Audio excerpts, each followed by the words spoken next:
ఆంధ్రప్రదేశ్ ప్రభుత్వం నీటి హక్కుల పరిరక్షణలో కానీ, మనకు నీళ్ళు రావాల్సిన వాటిని రప్పించుకోవడంలో, లేదా ఎగువ రాష్ట్రాలు, సరిహద్దు రాష్ట్రాల్లో మనకు రావాల్సిన నీటిని కూడా అడ్డుకునే ప్రయత్నం చేయడం, తీసుకునే ప్రయత్నం చేసేటప్పుడు అలసత్వాన్ని ప్రదర్శిస్తుంది.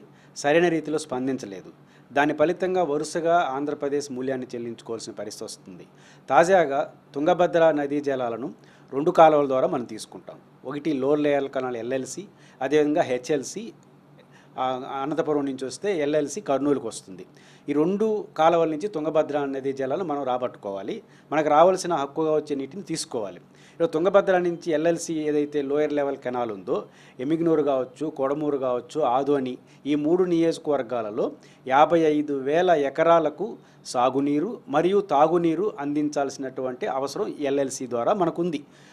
మనకు బళ్ళారి ప్రాంతం నుంచి తుంగభద్ర నది నుంచి 130 కిలోమీటర్ల దిగువన మన కర్నూలు జిల్లా ఉంటుంది. 130 కిలోమీటర్ల దిగువ నుండి కర్నూలు జిల్లాలో వచ్చే ఈ నీటిని కర్ణాటక రైతులు తమ ప్రాంతాలకు, తమ పొలాలకు మళ్లించుకునే ఏర్పాట్లు చేస్తున్నారు, ప్రయత్నం చేస్తున్నారు. కారణం ఎల్నినో ఉంది కాబట్టి ఇంకా నీళ్ళు వస్తాయా రావన్న భయోందోళన మనకున్నట్టే కర్ణాటక రైతులకి అందరికీ ఉంది.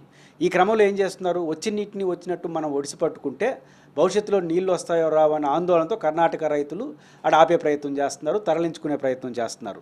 ఈ నేపథ్యంలో ఆంధ్రప్రదేశ్ ప్రభుత్వం అసలు ఏం జరుగుతోంది, మనకు రావాల్సిన నీళ్ళు వస్తున్నాయా రావా అనేది సమీక్ష చేసుకోవాలి.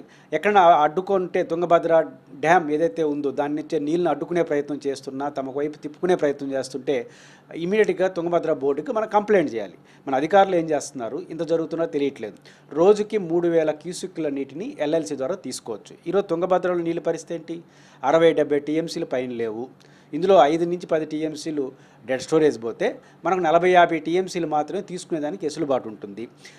మనకు బళ్ళారి ప్రాంతంలో కానీ, కర్నూలు ప్రాంతంలో కానీ ఎల్నినో ఎఫెక్ట్ వల్ల వర్షాలు పడట్లేదు. ఇప్పుడు వస్తున్న నీళ్ళు కూడా ఎగువ భాగాన్ని నుంచి వస్తూ ఉంది. ఎగువ భాగాన్ని నుంచి నీళ్ళు రావడం వల్ల ఈ బళ్ళారి నుంచి కింద ఉన్నటువంటి ప్రాంతంలో కర్ణాటక రైతులు ఇంకా నీళ్లు రావేమో అని, తుంగభద్ర డ్యామ్ నిండలేదు కాబట్టి తమ కళ్ళ ముందు వస్తున్న నీళ్ళను తమ వైపు తిప్పించుకునే ప్రయత్నం చేస్తున్నారు. వాళ్ళ ఆందోళన అది. కానీ మనం చేయాల్సిన పని ఏంటి, మనం దిగువన ఉన్నాం. పైనుంచి నీళ్ళు సరిగ్గా రాకపోతే మనకు రావాల్సిన నీళ్ళు రావు. ఇప్పటికే 3,000 క్యూసెక్కుల్లో మనకి ఏమీ రావట్లేదు. ఈరోజు ప్రభుత్వం కానీ స్పందించకపోతే ఈ 3 నియోజకవర్గాల పరిధిలో 55 టీఎంసీల 55,000 ఎకరాలకు ఏదైతే నీళ్ళు ఇవ్వాలనో ఆ నీళ్లు ఇవ్వలేని పరిస్థితి వస్తుంది. రేపు తుంగభద్ర డ్యాంలో మినిమం లెవెల్కి వెళ్ళిపోయింది అనుకోండి, తర్వాత తీసుకునే ప్రయత్నం కూడా చేయలేం. కాబట్టి కర్ణాటక రైతులు ఏదైతే వర్షాభావ కారణంగా ఏర్పడిన పరిస్థితుల భయోందోళనతోనో, ముందు జాగ్రత్తతోనో, నిబంధనలు భిన్నంగా వాళ్ళ వైపు తీసుకుంటున్నారో దాన్ని ఆపాలి. తుంగభద్ర డ్యాంకు ఫిర్యాదు చేయాలి. చట్ట ప్రకారం మనకు రావాల్సిన నీళ్లు వచ్చేట్టుగా చేసుకోవాలి. ఈ విషయంలో ప్రభుత్వం స్పందించకపోతే తుంగభద్ర పరిధిలో ఉన్నటువంటి కర్నూలు రైతులు నష్టపోతారు. రేపు ఇదే సిద్ధాంతం హెచ్ఎల్సి హై లెవెల్ కెనాల్కి అనంతపురం కూడా వస్తే చాలా ప్రమాదంలో పడతాము. కాబట్టి ప్రభుత్వం స్పందించాలి. అయితే ఆంధ్రప్రదేశ్ ప్రభుత్వం అనేక డ్యాములు, ఈరోజు తుంగభద్ర డ్యామ్ ఇది, మొన్నటికి మొన్న శ్రీశైలం డ్యాంలో ఎడమ కాలువ నుంచి నిబంధనల బిరంగా విద్యుత్ ఉత్పత్తి చేసే ప్రయత్నం తెలంగాణ ప్రభుత్వం చేసింది. కల్వకుర్తి లిఫ్ట్ ద్వారా మినిమం వాటర్ లెవెల్ రాకముందుగానే డ్రా చేసే ప్రయత్నం చేస్తూనే ఉన్నారు. మరోవైపు పులిచింతల ప్రాజెక్టులో బ్యాక్ వాటర్ని తీసుకోవడం కోసం 2,400 క్యూసెక్కుల్ని దాదాపు 500 కోట్ల రూపాయల ప్రాజెక్టుతో ముందుకు తీసుకెళ్తున్నారు.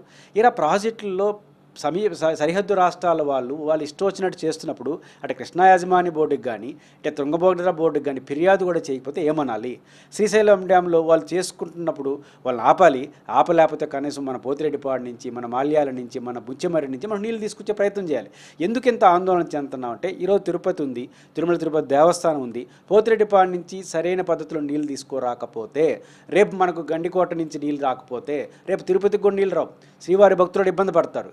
శ్రీశైలం డ్యాంలో మినిమం వాటర్ లెవెల్ పడిపోతే 854 కింద పడిపోతే ఆ తర్వాత పోతిరెడ్డిపాడుకు నీళ్ళు రావు, అప్పుడు తిరుపతికి కూడా నీళ్ళు రావు. ఇంతటి ప్రమాదం పొంచి ఉన్నప్పుడు సత్వరం, అలసత్వం లేకుండా నిర్ణయాలు తీసుకోవడంలో వైఫల్యం చెందుతా ఉంది. ఇది అధికారుల స్థాయిలో వైఫల్యం జరుగుతుందా, ప్రభుత్వమే పట్టించుకోవట్లేదా అర్థం కావట్లేదు. ప్రభుత్వం ఎంతసేపటికి జాతీయ నదుల అనుసంధానం, లేకపోతే పోలవరం నుంచి బనకచర్లకు నీళ్ళు తీసుకొస్తాం, ఇవి తప్ప రెగ్యులర్గా జరుగుతున్న ప్రాసెస్లో జోక్యం చేసుకోకపోవడం అనేది సరైనది కాదు. ఇది రాష్ట్రానికి, ముఖ్యంగా రాయలసీమ ప్రాంతానికి చాలా తీవ్ర అన్యాయం జరుగుతుంది. ప్రభుత్వం వెంటనే స్పందించి తుంగభద్ర డ్యామ్ నుంచి నీళ్ళు తీసుకునే ప్రయత్నం చేయాలి. శ్రీశైలం డ్యామ్ నుంచి వాళ్ళు చేస్తున్న తప్పుల్ని ఎండగట్టాలి. మనం తీసుకునే ప్రయత్నం చేయాలి.